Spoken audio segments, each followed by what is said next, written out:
512 వెంటనే రద్దు చేయాలి.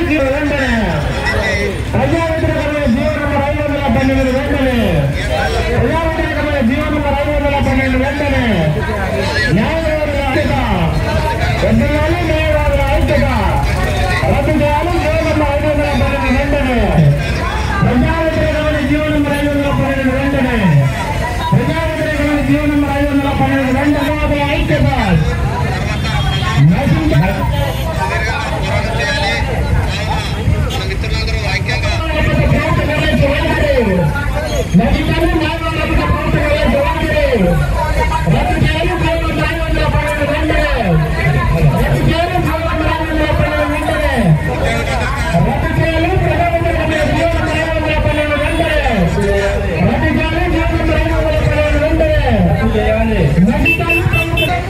జీవో నంబర్ 512 వెంటనే రద్దు చేయాలి. జీవో నంబర్ 512 వెంటనే రద్దు చేయాలి. చీకటి జీవో న్యాయవాదుల ఐక్యత వర్ధిల్లాలి. న్యాయవాదుల ఐక్యత వర్ధిల్లాలి. జీవో నంబర్ 512 వెంటనే రద్దు చేయాలి. జీవో నంబర్ 512 వెంటనే రద్దు చేయాలి.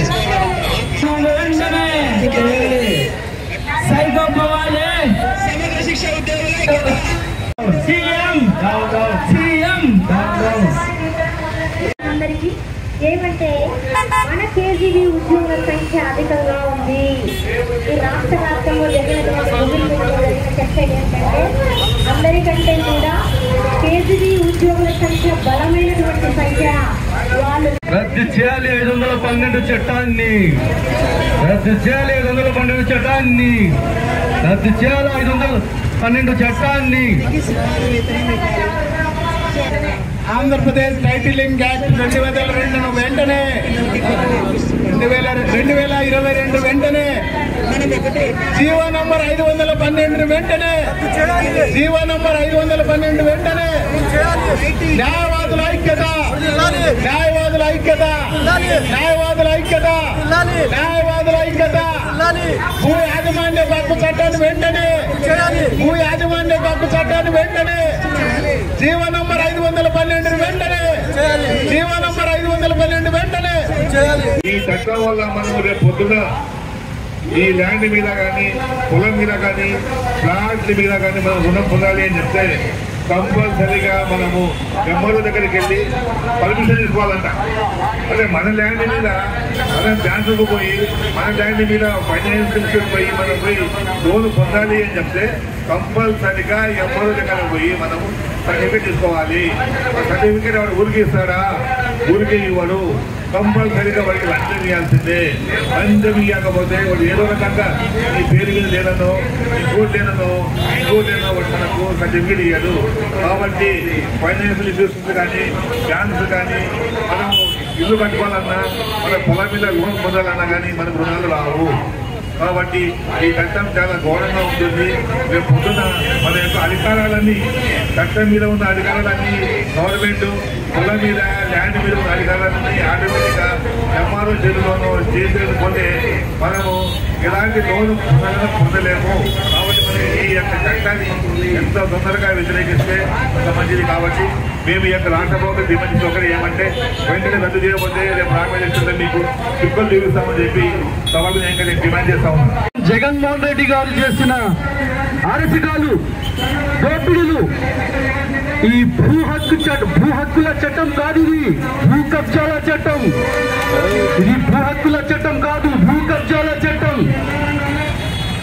తన స్వార్థాల కోసం తెచ్చుకున్న చట్టం, వాళ్ళ స్వార్థాల కోసం తెచ్చుకున్న, వాళ్ళ నాయకుల స్వార్థాల కోసం తెచ్చుకున్న భూ కబ్జాల చట్టం అండి ఇది.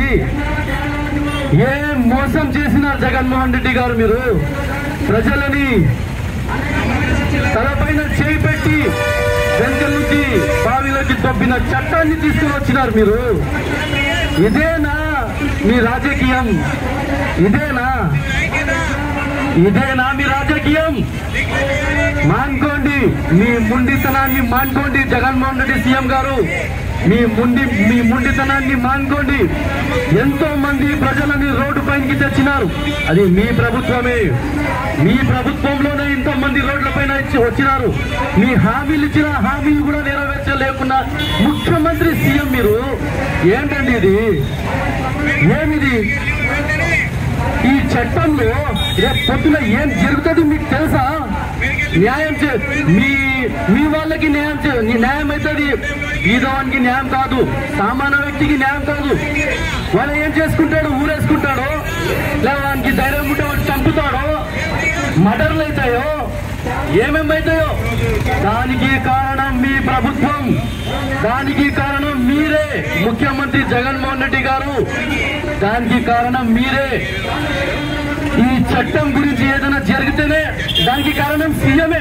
జగన్మోహన్ రెడ్డి సీఎం అవుతాడు, మర్డర్లు అవుతాయి, అన్నీ అవుతాయి.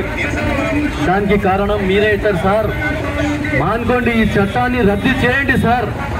ఏదో తప్పు చీకటి నాకు అర్థం కాలే, నాకు చదువు రాలే, అందుకోసం నేను అమల్లోకి తీసుకున్నాను. ఈ చట్టాన్ని నేను చింపివేసి బయటపడుతున్నానని మీరు ఇమీడియట్ గా చెప్పండి. రేపు పొద్దున మీకు భవిష్యత్తు ఉంది, లేకపోతే ఖబర్దార్, మీకు భవిష్యత్ లేదు, మీ నాయకులకి భవిష్యత్ లేదు. వచ్చే ప్రభుత్వం ఏదో అది మనకు కూడా తెలియదు, కానీ మీకు ఈ త్వరలో 3 నెలల్లో తెలుస్తుంది. దయచేసి చెప్తున్నాం, ఈ చట్టాలని, ఇట్లాంటి తిక్క చట్టాలని తీసుకురాకండి ప్లీజ్. జగన్మోహన్ రెడ్డి గారు, ఆడ మన అంగన్వాడీ లేడీస్ ఎంతో మంది రోడ్ల పైన వచ్చిన వాళ్ళకి మాట ఇచ్చి మాట తప్పినారు మీరు. జీతాలు పెంచుతారు అన్నారు, పెంచినారు, ఇంకా ఏం చేయలేరు పాపం. 1 నెల నుంచి వాళ్ళు రోడ్ల పైన పడ్డారు. ఇక్కడే కర్నూలు జిల్లాలో కాదు, ఏపీ స్టేట్ లో మొత్తం అంతా అంగన్వాడీ వాళ్ళందరూ బయటపడ్డారు. మళ్ళీ మన వీళ్ళకి పర్మనెంట్ చేస్తాను, వీళ్ళకి కూడా మోసం చేస్తున్నావు. ఏం అట్లా మోసం చేస్తున్నావు? ఎందుకు సార్ మీరు అట్లా మోసం చేస్తున్నారు? మానుకోండి సార్, మంచి పనులు చేయండి సార్. రేపు పొద్దున మీకు కూడా మంచిగా ఉండేది. అదే 2009లో జరిగిన ఇష్యూ మీకు కూడా తెలుసు. చుక్కల్లో వెళ్ళిపోతుంది హెలికాప్టర్ ఆకాశంలో ఎగిరిపోతుంది. ప్రజలని నష్టం చేయకండి ప్లీజ్, ప్రజలకి నష్టం చేయకండి. జగన్మోహన్ రెడ్డి గారు, పాపాలు పోవు. పాపాలైతే వెనక వస్తూనే ఉంటాయి పాపాలు. మోసం చేయకండి జగన్మోహన్ రెడ్డి సీఎం గారు, మోసం చేయకండి ప్లీజ్. జగన్మోహన్ రెడ్డి గారు దిగాకపోవడం కూడా సిగ్గుపడని ఆంధ్ర రాష్ట్ర ప్రజలు కోరుకుంటున్నారు. మీకు ఎన్నో రోజులు లేవండి ముఖ్యమంత్రి గారు, దాదాపు 50 రోజులు ఎలక్షన్ నోటిఫికేషన్ వస్తుంది. 50 రోజుల నోటిఫికేషన్ వచ్చిన తర్వాత మీ పవరంతా శూన్యం. ఆగస్టు 12 మంత్రి ఎలక్షన్ వస్తే నీ పార్టీని తీసుకుపోయి బంగాళాఖాతం వేసే రోజు, అది తక్కువ సమయం ఉంది. నువ్వు ఇకనైనా కళ్ళు తెచ్చారా? ఈ రాష్ట్ర ప్రజానీకానికి న్యాయం జరిగేలా నిర్ణయం తీసుకోవాలా? ఈ 512 జీవోని వెంటనే రద్దు చేయాలా?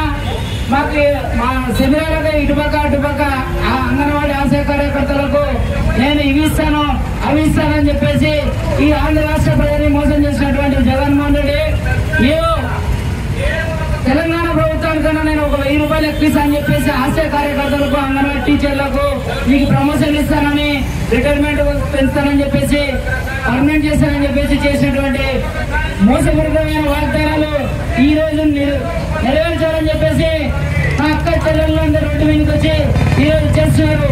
అది నీ కళ్ళ కనపడడం లేదా? నీకు మినిస్టర్లో కనపడడం లేదా? శిశు సంక్షేమ శాఖ మంత్రికి కనపడడం లేదా అని మేము ప్రశ్నిస్తున్నాం. ఇటుపక్కన ఎస్ఎస్ఏ ఉద్యోగస్తులుగా ధర్నా చేస్తున్నారు.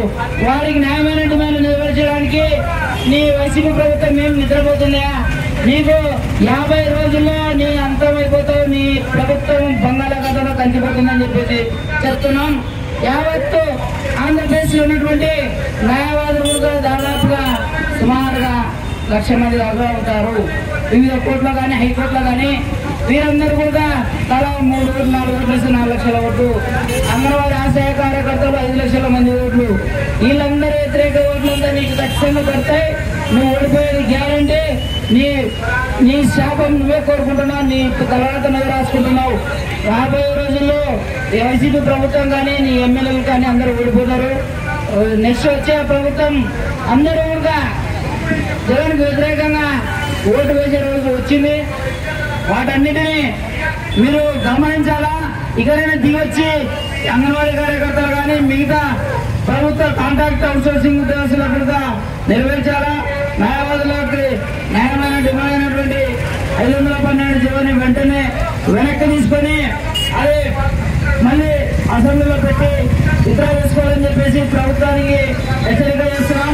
ఇటువంటి మోసపూరితమైనటువంటి చీకటి జీవులు చేయడం మంచి పద్ధతి కాదని చెప్పేసి నీవు 5 ఏళ్ళు చేసినటువంటి ఈ పరిపాలన ఇటువంటి విట్లలుగా ప్రజల చేత పారిపోయారు.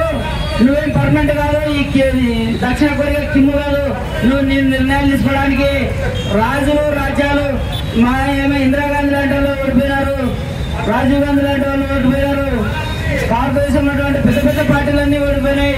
నువ్వెంత ఈ రాష్ట్ర ప్రజానికానికి ఈ ఓటర్లకు నీకు తగిన బుద్ధి నెక్స్ట్ వచ్చే 50 రోజుల్లో ఖచ్చితంగా చెప్తారు.